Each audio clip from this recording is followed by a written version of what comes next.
বসে ফোন টিপতে লাগলাম। কিছুক্ষণ পরে শিফা রুমে আসলো। এই যে মিস্টার, কি করছেন? আপনি এখানে কেন? এই তো আসলাম। আপনি তো সারা দিন গোমরা মুখে বসে থাকেন। মানে আপনি কি বলতে চান? না মানে সারাক্ষণ এইভাবে বসে না থেকে আমার সাথে তো একটু গল্পও করতে পারেন। দেখুন, আমার এসব ভালো লাগে না। সমস্যা নেই, আমার সাথে থাকলে এমনিতেই ভালো লাগবে। ওই আপনি আমাকে জ্বালাতে এসেছেন কেন? দেখেন আমার ভালো লাগে না।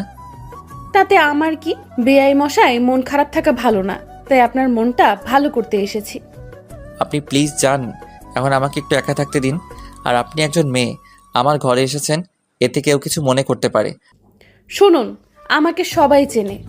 আমি কখনো কোনো ছেলের সাথে কথা বলি না। আপনার সাথে কথা বলি, একটা কারণ আছে, সেটা বলবো না। আমি শুনতেও চাই না, যান প্লিজ। ওকে দাঁড়ান, অন্য কিছুর ব্যবস্থা করতেছি।